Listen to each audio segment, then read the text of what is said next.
Among thousands of desperate people near the Texas border, a billionaire noticed only one man, because he refused to abandon a child that wasn't even his own. Nathan Cole sat silently at the end of the hospital hallway while rainwater dripped from the sleeves of his dust-covered jacket onto the pale tile floor beneath him. Outside the fogged glass windows, buses continued arriving at the overcrowded immigration shelter all night long. Exhausted families stepped into the cold white floodlights carrying backpacks, plastic grocery bags, and sleepy children wrapped in thin blankets. Somewhere farther down the corridor, a baby cried for so long that eventually the sound became part of the building itself. Nobody inside that hospital had truly slept in days. Nathan leaned forward and pressed both hands together while staring at the closed emergency room doors across from him. On the other side of those doors, 10-year-old Samuel lay unconscious with a dangerously high fever after spending nearly a week crossing the desert under relentless heat. Nathan tightened the plastic identification bracelet around his wrist and lowered his head. He had escaped his country hoping to find safety for his wife and daughter, but now he could not even find medicine for a little boy who did not belong to him. 5 hours earlier, Samuel had still been awake. The boy had whispered through cracked lips that he was cold, even though the Texas summer heat still clung to the walls outside. Nathan remembered wrapping his own jacket around the child while sitting on the concrete floor of the detention shelter beside rows of metal cots packed shoulder to shoulder. Every few minutes, another exhausted family had entered the crowded room escorted by border officers, while volunteers rushed between crying children and overflowing medical stations. The shelter smelled like wet clothing, dust, disinfectant, and exhaustion. Samuel had been trembling harder with every passing hour. Nathan had begged 2 nurses for help, but there were simply too many people and not enough supplies. Eventually, he stopped asking politely. He carried Samuel through the narrow aisles himself, searching for anyone who could help. That was when he accidentally collided with an older man standing beside a group of volunteer attorneys near the intake station. Nathan barely noticed the man at first. He wore a plain gray button-up shirt, old leather shoes, and thin glasses that constantly slid down his nose. There was nothing about him that looked important.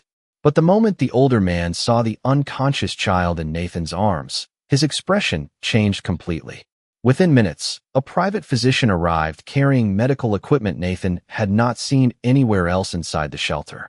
Samuel was transferred to the hospital before midnight. Nathan still did not know exactly who the old man was. He only knew the doctors had suddenly started listening the moment he spoke. The hallway lights flickered softly above him. Nurses passed carrying clipboards and paper cups of stale coffee. Somewhere outside, thunder rolled over the Texas sky. Nathan closed his eyes for a moment and remembered the desert. Endless sand, burning wind, mothers carrying children through darkness, men helping strangers climb rocky hills before disappearing back into the night. He remembered seeing Samuel for the first time standing alone in the dust, while terrified crowds pushed forward trying to avoid being caught.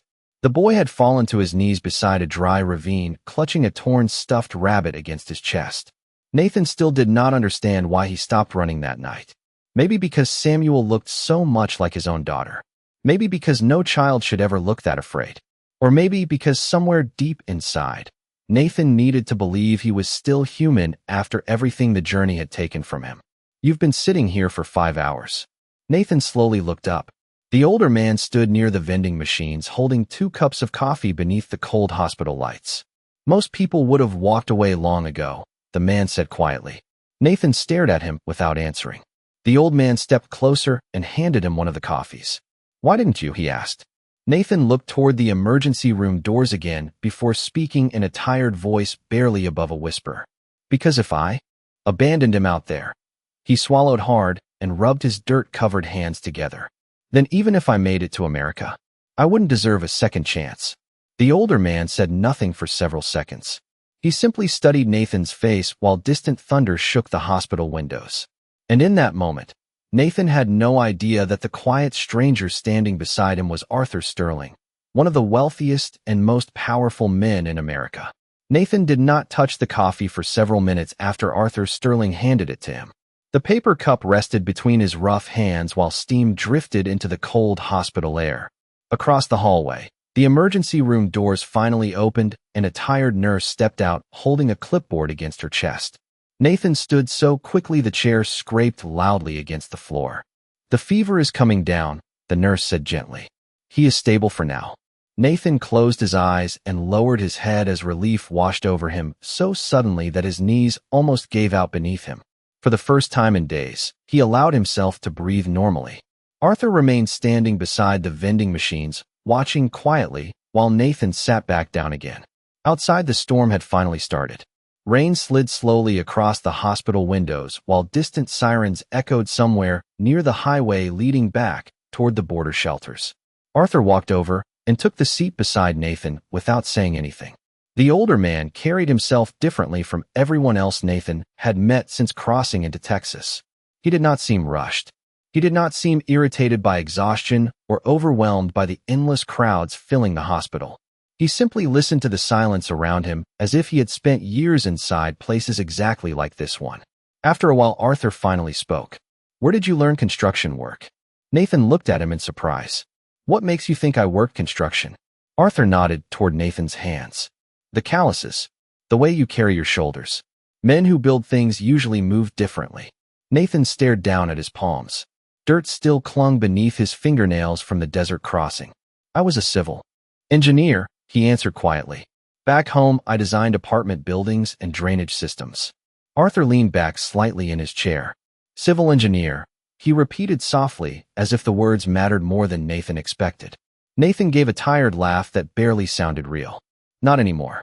The hallway fell silent again except for the steady hum of fluorescent lights overhead. Nathan watched hospital staff move through the corridor carrying blankets and paperwork, while exhausted families slept curled up in waiting room chairs. Near the elevators, a little girl wearing pink rain boots rested her head against her father's shoulder while he slept sitting upright against the wall. Everything about the building felt temporary. Temporary beds, temporary food, temporary safety. Nathan suddenly realized he had not spoken about his old life to anyone in months. Most people at the border only cared about survival.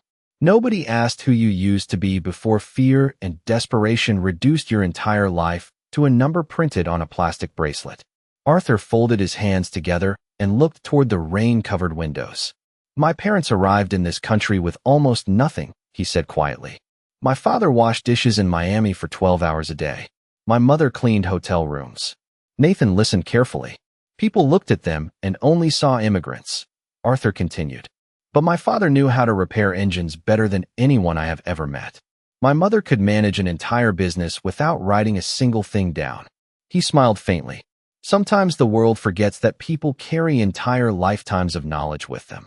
Nathan felt something tighten in his chest. Nobody had spoken to him like this since he left home. Not like a burden. Not like a criminal. Like a man whose life had once meant something. Down the hallway, the emergency room doors opened again, and a doctor stepped out, adjusting his glasses. "Samuel is awake," he announced. Nathan immediately stood and followed him through the doors without hesitation. The small hospital room smelled faintly of medicine and rainwater. Samuel lay beneath a thin white blanket with an oxygen tube resting under his nose. His face looked pale beneath the dim lighting, but his breathing had finally steadied. When the boy saw Nathan enter, his tired eyes opened slightly wider. "You stayed," Samuel whispered weakly. Nathan pulled a chair closer to the bed and nodded. "I told you I would." Samuel slowly reached beneath the blanket and pulled out the torn stuffed rabbit he had carried through the desert. One of the ears hung loose where the stitching had started coming apart days earlier. "I thought maybe you left," the boy admitted softly. Nathan looked at the child for a long moment before answering. "No kid should wake up alone in a hospital." Samuel gave a small, tired smile before drifting back to sleep again. Nathan remained seated beside the bed while rain continued tapping softly against the hospital windows. Several minutes later, he noticed Arthur standing quietly outside the partially open doorway, watching the room in silence. There was something unreadable in the older man's expression now. Not pity, not curiosity. It looked more like recognition. As if Arthur Sterling had spent his entire life searching for someone exactly like Nathan Cole and had only just now realized it. Samuel remained in the hospital for 3 more days while heavy rainstorms moved across southern Texas. During the daytime, Pale sunlight filtered weakly through the hospital windows and turned the wet parking lots outside into sheets of silver. At night, the hallways filled with exhausted voices, rolling medical carts, and the soft beeping of monitors from overcrowded emergency rooms. Nathan barely left the small chair beside Samuel's bed except to wash his face in the public restroom down the hall or refill paper cups with stale coffee from the vending machines near the lobby. Each morning, Arthur Sterling returned to the hospital carrying fresh clothes, food containers, and newspapers folded neatly beneath one arm. He never arrived with bodyguards or expensive cars waiting outside. Most people in the building still assumed he was simply another volunteer helping at the border shelters. On the third afternoon, Samuel finally sat upright long enough to eat chicken soup without becoming dizzy.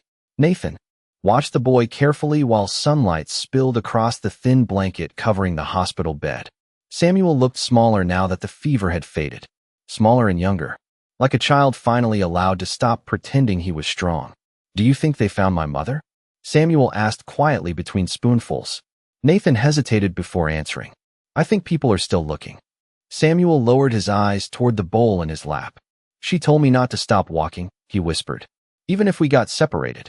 Nathan nodded slowly because there was nothing else he could say. He understood, too, how fear forced families to make impossible choices. Arthur stood near the window, listening silently before finally speaking. "What did your mother do back home?" Samuel looked up. "She taught music at a school." Arthur smiled faintly. "Then she probably wants the same thing every parent wants." Samuel blinked tiredly. "What is that?" Arthur looked toward the rain sliding down the hospital glass. "A future where her child does not have to be afraid every day." The room fell quiet again. Nathan noticed the way Arthur spoke to Samuel. Calm, patient, like someone who had spent years listening to frightened people searching for hope. Later that evening, Arthur asked Nathan to walk with him downstairs to the hospital cafeteria while Samuel slept. The storm outside had finally passed, leaving the city wrapped in humid silence beneath glowing streetlights. The cafeteria was nearly empty except for a nurse eating yogurt alone near the television mounted above the coffee machines. Arthur carried 2 trays toward a table near the back corner and sat down slowly across from Nathan. For several minutes, neither man spoke. Nathan stared at the untouched sandwich resting beside his cup of coffee while exhaustion settled heavily across his shoulders. Arthur folded his hands together and studied him carefully. "You still think like an engineer," he said eventually. Nathan frowned slightly. "What do you mean?" Arthur nodded toward the hospital window overlooking the crowded parking lot outside. "Every time you enter a room, your eyes move across the exits first, then the pipes, then the lights. You measure everything before you sit down." Nathan gave a small, tired smile. "Old habits." Arthur leaned back in his chair. "Good habits." The older man reached into his jacket pocket and placed a folded photograph on the table between them. Nathan picked it up slowly. The picture showed a large, undeveloped island surrounded by bright blue water and white beaches stretching toward the horizon. A small wooden dock extended into the ocean beside several abandoned maintenance buildings nearly hidden beneath palm trees. "That is one of my islands in the Bahamas," Arthur explained quietly. Nathan looked at the photograph again. "It is beautiful." Arthur nodded once. "Right now it is mostly empty land, but I have been working on something there for the last 2 years." Nathan looked up. Arthur's expression remained calm, but there was something unusually serious in his eyes now. "I want to build a community for immigrant families who are trying to start over legally," he said. "Homes, schools, medical clinics, real infrastructure." Nathan stared at him in disbelief. Arthur continued speaking carefully, as if he had spent months rehearsing the idea alone. "Not shelters, not temporary camps. An actual town where people can rebuild their lives with dignity." Nathan slowly set the photograph back onto the table. "Why are you telling me this?" Arthur looked directly at him. "Because men who understand what it feels like to lose everything are usually the only ones capable of helping others build something meaningful again." Nathan lowered his eyes toward the island photograph, while distant thunder rolled softly beyond the cafeteria windows. Somewhere upstairs, Samuel was sleeping peacefully for the first time since crossing the desert. And for reasons Nathan could not fully explain, the impossible dream Arthur Sterling had just placed in front of him suddenly felt more real than anything he had believed in for a very long time. 2 weeks later, Nathan stood beside the hospital exit, holding a small paper bag filled with donated clothing, while Samuel walked quietly beside him, clutching the torn stuffed rabbit against his chest. The rainstorms had passed, and humid Texas. Heat rolled across the city streets beneath a pale morning sun. Ambulances moved in and out of the emergency entrance, while volunteers unloaded bottled water and blankets from white delivery vans parked near the curb. Everything around the hospital still felt overwhelmed, but life continued moving forward anyway. Samuel looked smaller, wearing oversized sneakers someone from the shelter had donated the night before. Every few steps, he glanced nervously toward the crowded sidewalks, as if afraid he might suddenly lose sight of Nathan again. Arthur Sterling waited near a black SUV parked beside the entrance with the engine running quietly. Nathan stopped several feet away from him. "You are serious about the island," Nathan said carefully. Arthur nodded once. "Very." Nathan looked toward the traffic moving through downtown El Paso before speaking again. "Why would someone like you spend billions of dollars building homes for strangers?" Arthur rested both hands on the top of his cane and remained silent for several seconds. "Because when my parents arrived in this country," he finally said, "someone gave them a chance before they deserved one." Nathan lowered his eyes. Arthur opened the rear passenger door of the vehicle and handed Nathan a folder filled with documents and photographs. Inside were architectural drawings, infrastructure maps, satellite images, and handwritten notes describing water systems, solar grids, schools, medical facilities, and housing plans spread across nearly 800 acres of undeveloped land in the Bahamas. Nathan slowly flipped through the pages while Samuel peered over his arm curiously. "You already planned all of this?" Nathan asked quietly. Arthur smiled faintly. "For years." Nathan stared at the blueprints in disbelief. He could almost see the roads already forming beneath the empty land shown in the photographs. Drainage systems, housing blocks, utility routes, community wells, storm protection barriers. His mind immediately began solving problems before he could stop himself. Arthur noticed the change in Nathan's expression right away. "You are already redesigning it in your head," the older man said. Nathan looked up, slightly embarrassed. "Some of the housing placement is too exposed if a tropical storm comes through from the southeast." Arthur's smile widened for the first time since they met. "That is exactly why I need you." Nathan stood silently while traffic noise echoed through the hot morning air. For months, his entire existence had revolved around survival. Water, shelter, safety, fear. He had stopped imagining a future because disappointment hurt less when you expected nothing. But now this old man was placing an impossible dream directly in front of him and speaking as if Nathan still had something valuable left to offer the world. Samuel tugged lightly on Nathan's sleeve. "Do islands have schools?" he asked softly. Arthur looked down at him. "That is one of the first things we are building." Samuel's tired eyes widened slightly. "Real schools?" Arthur nodded. "Real schools." The boy became quiet again, but Nathan noticed the way Samuel held the stuffed rabbit tighter against his chest afterward.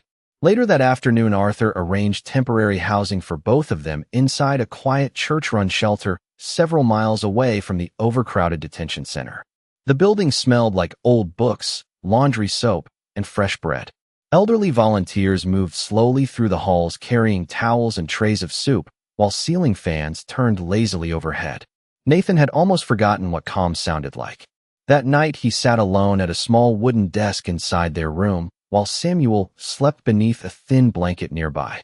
Moonlight drifted through the narrow window above the bed and illuminated the island photographs spread across the desk in front of him.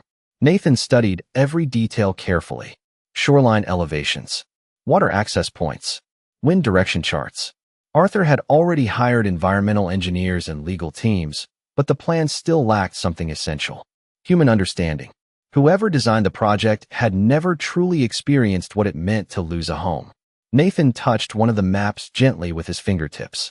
He suddenly remembered the apartment complex he once helped design years ago, before everything changed back home. Families had lived there. Children had played soccer in the courtyards during summer evenings, while parents grilled food outside beneath yellow lights. At the time, Nathan never realized he was helping build something far more important than concrete walls. He was helping build stability, belonging, safety, the things people only truly notice after they disappear. A soft noise pulled Nathan from his thoughts. Samuel was awake now, sitting quietly on the edge of the bed, rubbing his eyes. "Are we really going to the island?" he whispered sleepily. Nathan looked down at the photographs one more time before answering.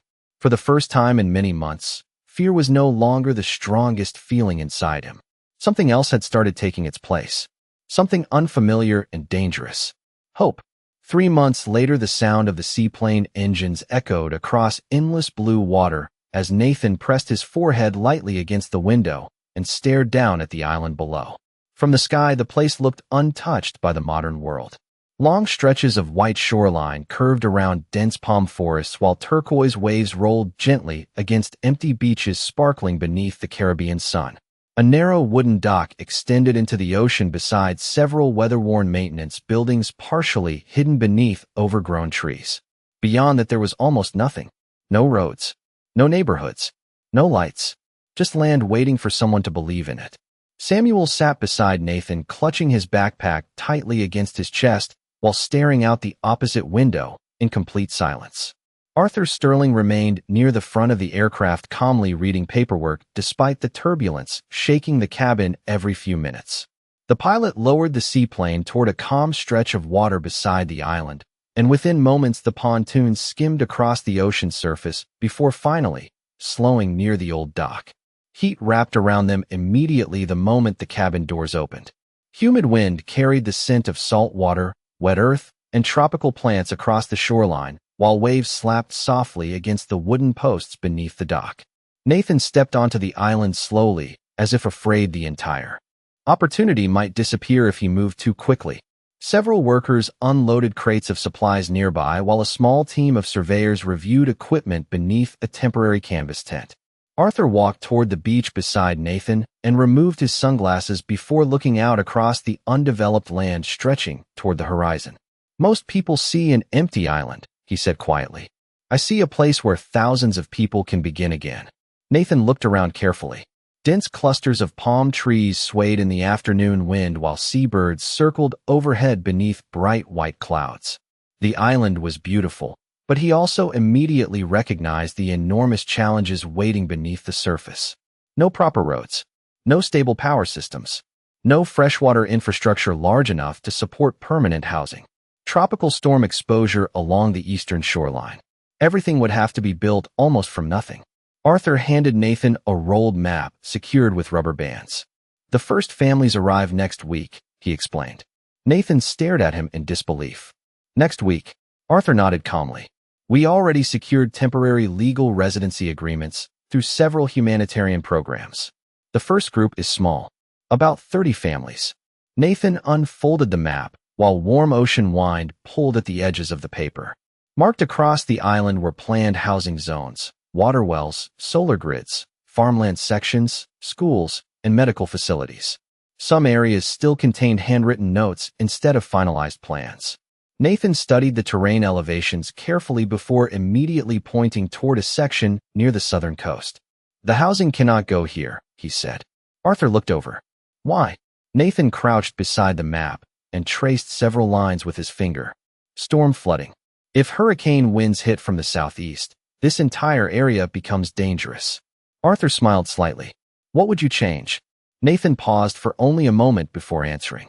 "Move the residential sections inland near the higher ridges. Build drainage channels before anything else. Freshwater storage has to come first, or the island will never survive dry season." Arthur listened without interrupting while Nathan continued studying the land with growing focus. For the first time since crossing the border, Nathan no longer felt like a man running from disaster.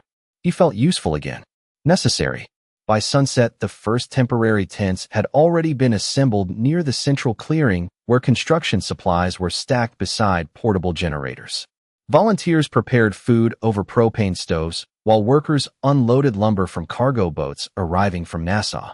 Samuel wandered slowly along the beach, collecting smooth shells while watching pelicans dive into the ocean beyond the dock.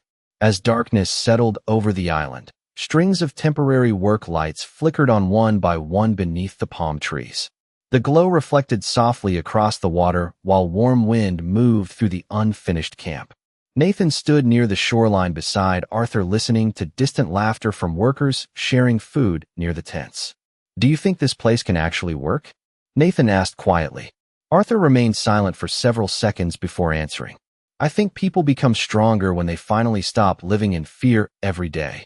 Nathan looked back toward the camp where Samuel sat eating rice and beans beside several volunteer workers beneath the hanging lights.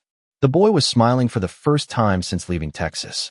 Farther inland, empty land stretched endlessly beneath the moonlit sky, waiting for roads, homes, schools, and families that did not exist yet. Nathan suddenly realized something as he stared across the island. For months, every step of his journey had been about escape. Escape from danger. Escape from hunger. Escape from uncertainty.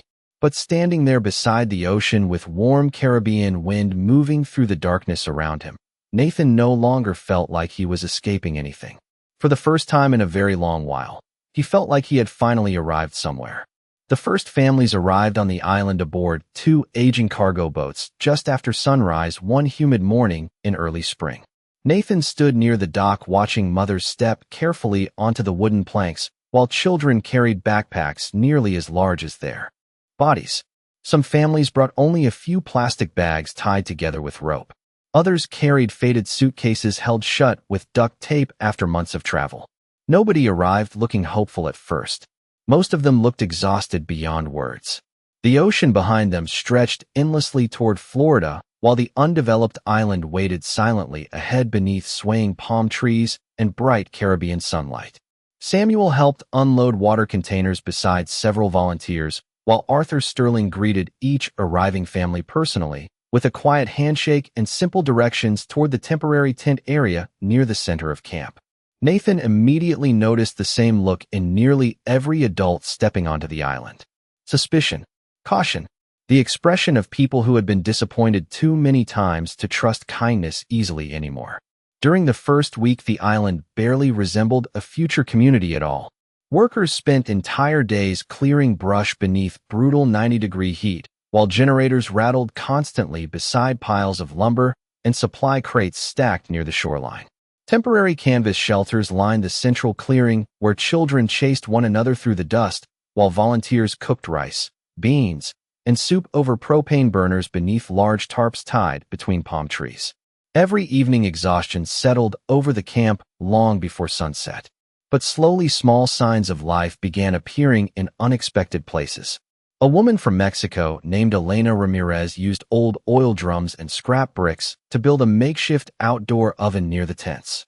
The first morning she baked sweet bread. The smell drifted through the camp before sunrise, and people began gathering quietly around her small table, holding paper cups of coffee in both hands. Several adults stood there eating silently with tears in their eyes because for a few brief moments the island smelled like home instead of survival. A former schoolteacher from Venezuela started teaching children basic English and math lessons beneath a temporary wooden shelter built from leftover construction material.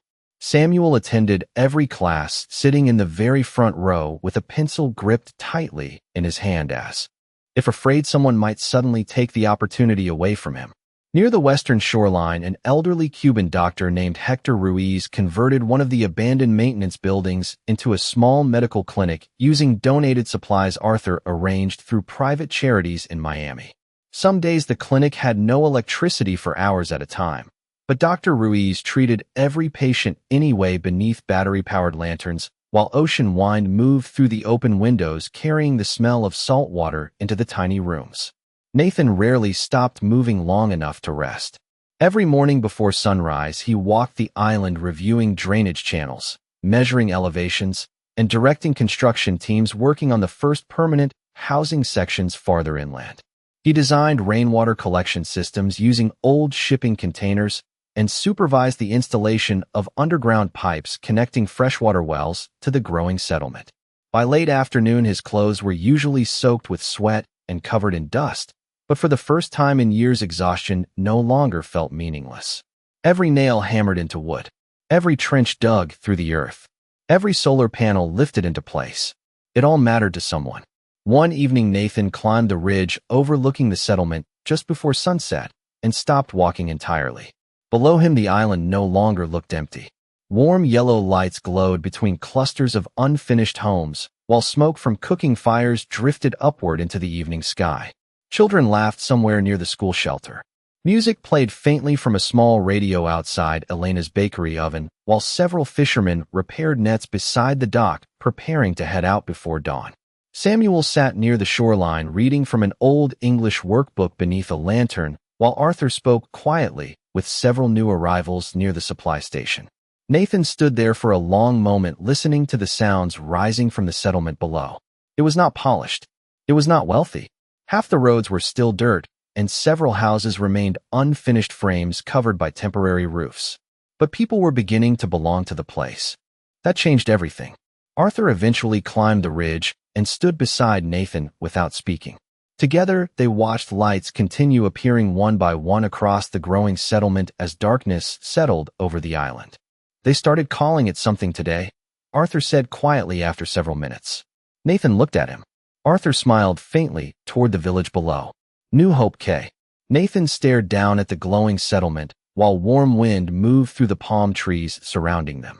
For most of his life, he believed homes were built with concrete, steel, and engineering plans. But standing there above the island while exhausted families shared food, laughter, and light beneath the Caribbean sky, Nathan finally understood the truth. A real home began the moment people stopped feeling invisible. By the end of summer, nearly 200 people were living on the island, and for a short time it truly felt as if New Hope K had escaped the rest of the world. Children ran barefoot along the dirt roads between unfinished homes, while fishing boats left the dock every morning before sunrise and returned at dusk carrying enough food to feed entire blocks of families. Small gardens spread across the inland clearings where tomatoes, peppers, beans, and herbs slowly adapted to the salty Caribbean air. Every evening warm yellow lights glowed from windows that had not even existed 6 months earlier. People still worked constantly, but now there was laughter mixed into the exhaustion.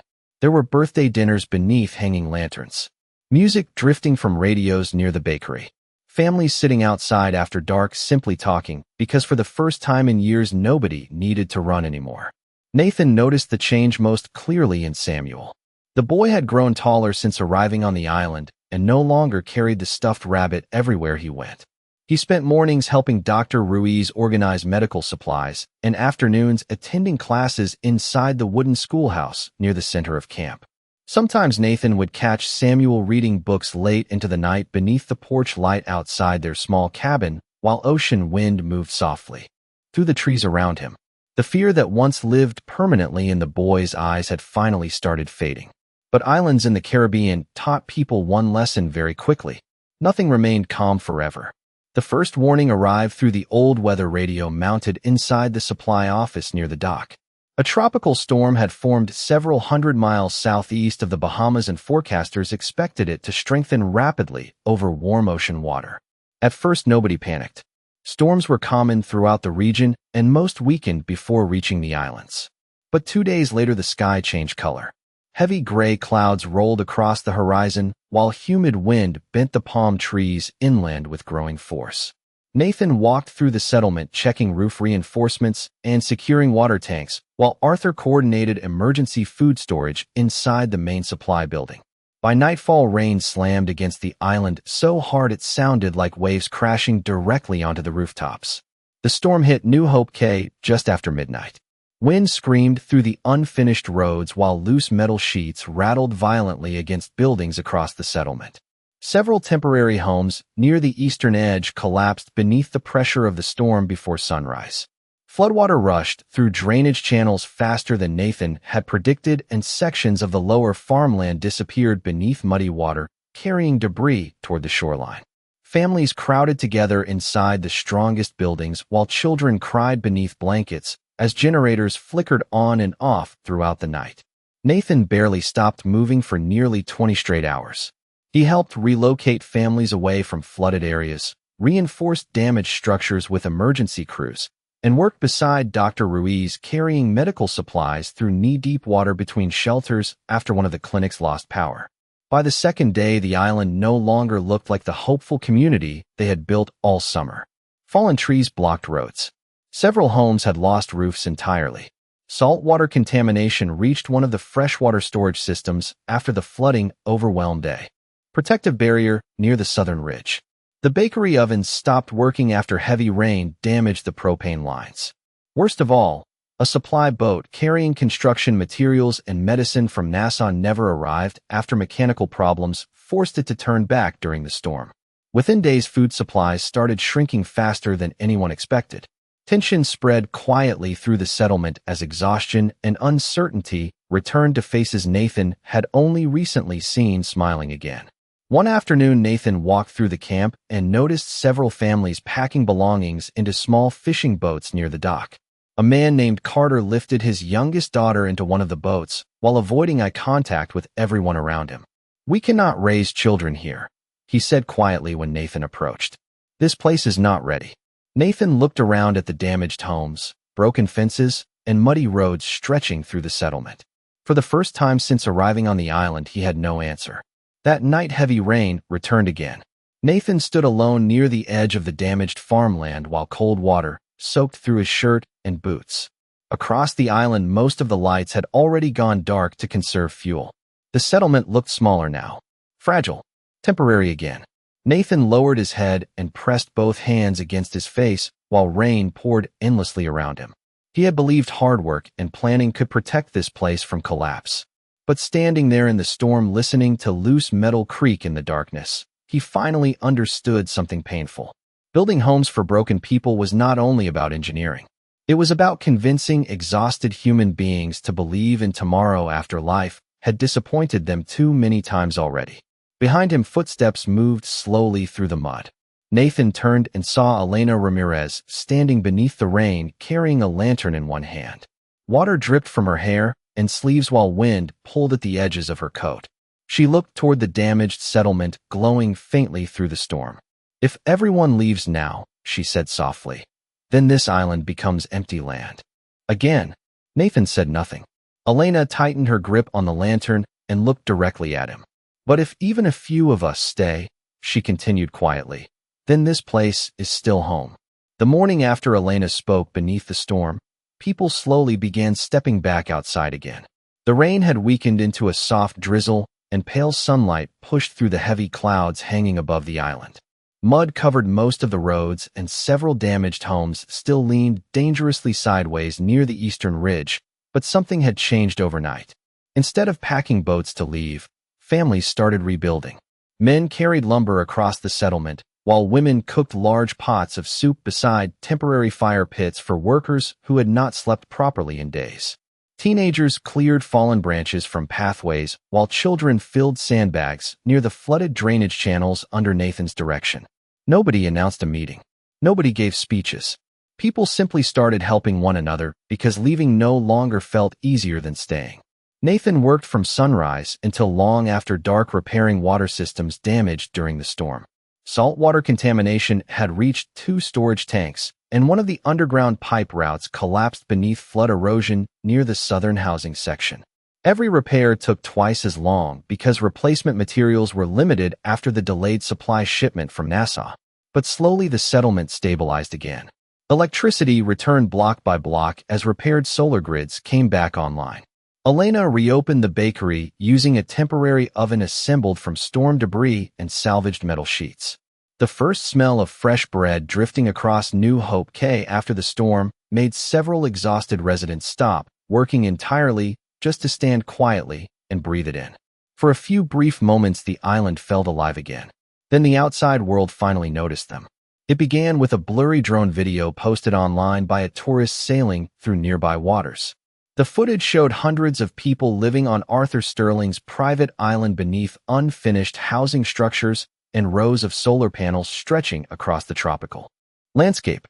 Within days, major news outlets started broadcasting headlines questioning what exactly was happening in the Bahamas. Commentators argued endlessly on television screens inside airports, restaurants, and hotel lobbies across the United States. Some praised the project as a humanitarian breakthrough, while others called it dangerous and irresponsible. Nathan first saw the headlines while standing inside the supply office beside Arthur one humid afternoon. Secret immigrant colony built by American billionaire. Private island housing hundreds of migrants near United States waters. Critics demand investigation into Caribbean settlement. Arthur lowered the tablet slowly onto the desk, and removed his glasses while silence filled the room. Outside the open windows, children could still be heard laughing near the schoolhouse. Hammers echoed across the settlement, where workers repaired storm damage beneath bright afternoon sunlight. Life on the island continued moving forward, completely unaware that the rest of the world had suddenly started watching. 3 days later, the first government officials arrived. 2 white helicopters appeared over the island just before sunset, their rotating blades scattering sand and palm leaves across the shoreline as frightened families gathered outside homes, watching silently. Several dark SUVs rolled down the dock after being unloaded from a transport vessel, while uniformed officials stepped onto the island carrying folders and cameras. Nathan immediately noticed fear spreading through the settlement faster than the storm itself ever had. Parents pulled children closer. Some residents began quietly packing bags again inside their homes, convinced deportation teams had finally arrived. Arthur walked calmly toward the officials near the dock, while Nathan followed beside him. The lead representative introduced himself as Benjamin Clark from the Bahamian Ministry of Land and Immigration Affairs. His voice remained polite, but his expression carried none of the warmth Arthur usually inspired in people. There are growing concerns regarding environmental violations, unauthorized residency activity, and international political implications connected to this settlement, Clark explained while several assistants photographed buildings and infrastructure nearby. Arthur listened carefully without interrupting. This community exists legally under humanitarian residency agreements approved months ago, he answered calmly. Clark adjusted the papers in his hands. Those agreements are now under review. Word spread through the island within hours. That evening, almost nobody slept. Families gathered outside homes, speaking quietly beneath lantern light, while rumors moved faster than facts through the settlement. Some believed the government planned to shut down New Hope Cay completely. Others feared the island would be seized before construction could finish. Nathan walked through the dark roads long after midnight, listening to worried voices drifting through open windows, while ocean waves crashed softly against the shoreline beyond the trees.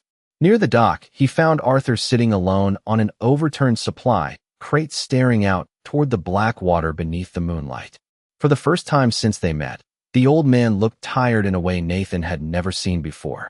Not physically tired, spiritually tired. Arthur rubbed both hands slowly across his face before speaking. I thought if we built something good enough, he said quietly, people would understand. Nathan remained silent beside him while distant lanterns flickered across the settlement behind them. Arthur looked toward the homes glowing softly between the palm trees. Maybe I was naive, he admitted.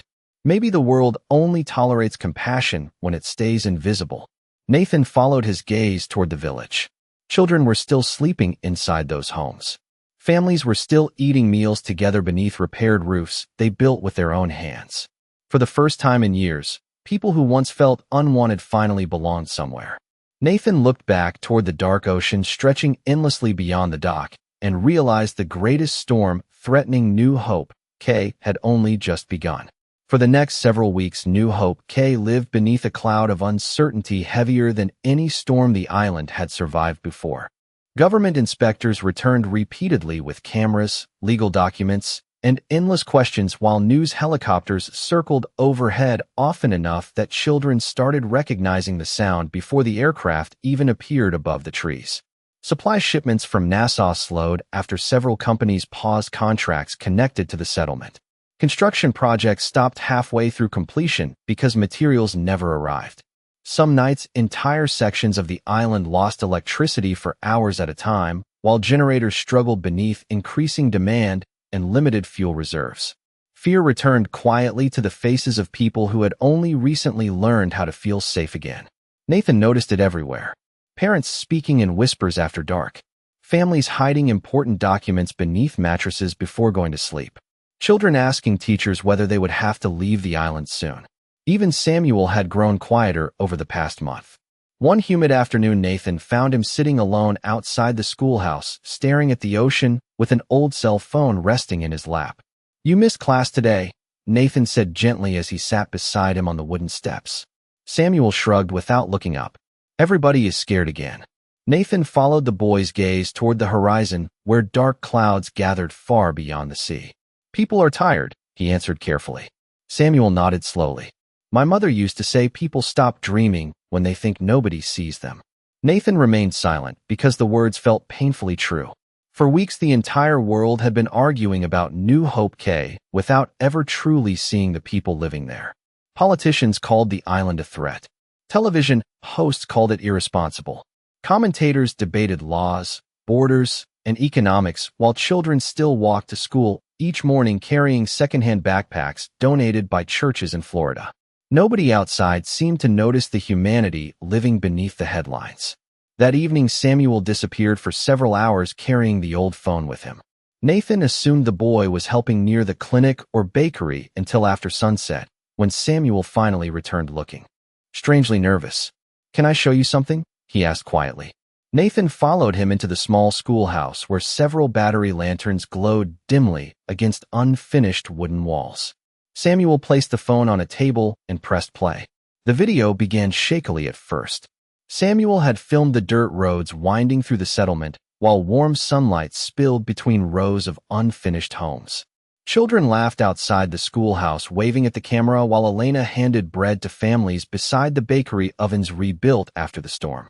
The video moved slowly through gardens growing behind homes, fishermen repairing nets near the dock, and Dr. Ruiz examining patients inside the tiny clinic where ceiling fans turned lazily overhead.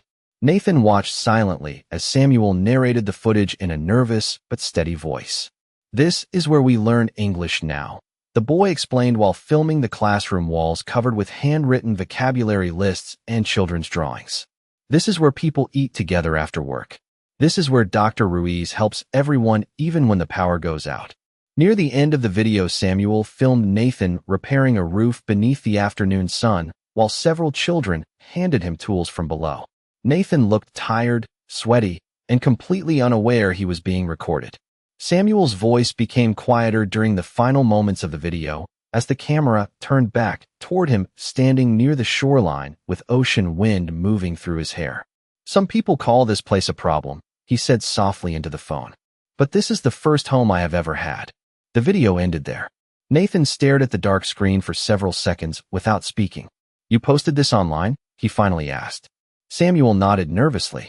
I just wanted people to see us. Nathan rested one hand gently on the boy's shoulder while emotion tightened unexpectedly in his chest. The next morning, everything changed. By sunrise, millions of people had already watched Samuel's video across social media platforms around the world. Churches, teachers, veterans, nurses, and immigrant families began sharing the footage alongside messages supporting New Hope.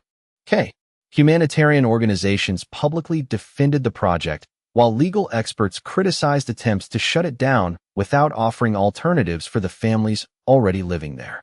Donations flooded into relief funds connected to the island.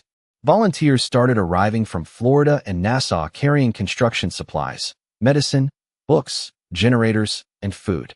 Even several Bahamian newspapers that once criticized Arthur Sterling published stories highlighting how residents of New Hope K worked, studied, farmed, and rebuilt homes instead of depending entirely on aid. The pressure surrounding the island slowly began shifting. Government officials could no longer describe the settlement as a secret operation hidden from public view because millions of people had now seen the humanity living there with their own eyes. One evening several weeks later, Nathan stood atop the ridge overlooking New Hope K beside Arthur while lights glowed warmly across the settlement below them. New homes stretched farther inland now. Solar grids reflected moonlight between palm trees, while distant laughter drifted upward from families eating dinner outside beneath strings of hanging lanterns. Arthur watched the village quietly before speaking. All of this changed because one frightened little boy decided the world deserved to see the truth. Nathan looked down toward the schoolhouse, where Samuel sat helping younger children read beneath the porch lights. The same child who once crossed the desert terrified and alone was now helping protect an entire community. Warm Caribbean wind moved softly through the trees surrounding them, while waves rolled gently against the dark shoreline beyond the settlement. Nathan closed his eyes for a moment and listened to the sounds rising from the island below. Hammers, music, laughter, life. For years he believed survival meant finding a place to hide from fear.